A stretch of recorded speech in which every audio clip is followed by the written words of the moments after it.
बंधूंनो राम राम.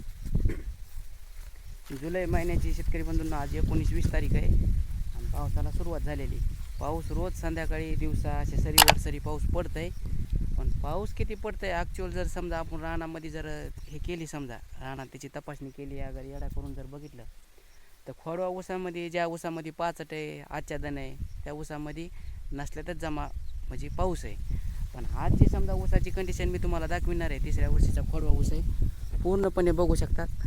याला एकदम कलर बी आलेला आहे. याचा पिवळापणा आहे का, याचा पिवळापणा बी निघून गेलेला आहे. आणि जवळजवळ समजा बुडामध्ये एक 2-4 कांड्यावर आहे. पण बऱ्यापैकी समजा त्याचा पिवळापणा जे समजा उन्हाळ्यामध्ये आपले जे वाळलेले पानं होते का, ते पानं बी कमी झालेले, त्यानं ऊस पूर्णपणे डेव्हलप व्हायला सुरुवात झालेली.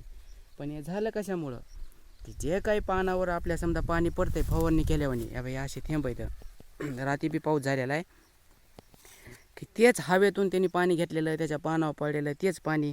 उदाहरणार्थ समजा ह्या पोंग्यामध्ये जे पाणी गेलेलं आहे का, तेच पाणी घेऊन हे ऊस म्हणजे जगलेला आहे आणि त्याला कलर आलेला आहे, त्याचं डेव्हलप होण्याचं काम सुरू झालेलं आहे. बघा हे पानावर थेंब इथं.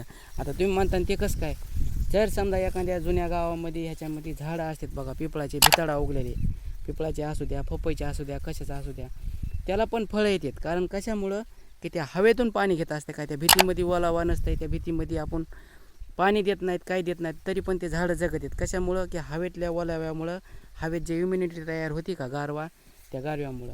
आता वावरामध्ये, ह्या वावरामध्ये मी तुम्हाला दाखवतो उकरून. हे बघा एकच ढीग उकारला आहे मी इथं.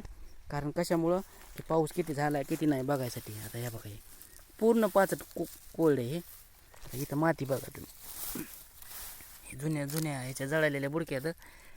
हे बघा ही माती पण अक्षरशः पूर्णपणे कोरडी ओली नाही, काय नाही. हे वरचा जे भाग आहे का, हेच पक्षी भिजलेला आहे, खाली काही नाही शेतकरी बंधूंनो. आता इतका म्हणजे जुलै महिना बी संपत आलेला. इथे एक ढीग आहे बघा थोडा मोठा पाचाटाचा, हे बी मी तुम्हाला उकरून दाखवतो. हे बघा पूर्णपणे हे पांढरं पाचट आहे का, हे पाचट कोरड आहे आणि भिजलं आहे कोणचं, हे बघा हे वरचं भिजलं आहे, सरदलं आहे, काही नाही. आणि पाणी कतही नाही बरं का शेतकरी बंधूंनो, पाणी नाही. आता आपण मोटर चालू केली, पण त्या मोटरने बी काही एवढं रान भिजत नाही, काय नाही.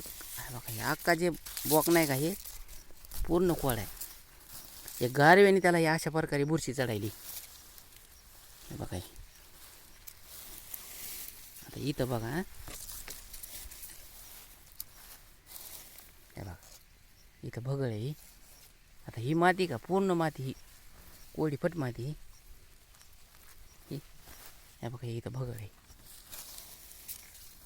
आणि हे जे इथं बुडावाटाचे पाणी खाली उघळ आहे का, हे बघा इथं भिजलं आहे, इथं ओलं झालं आहे, ही माती ओली, नाही तर काही नाही.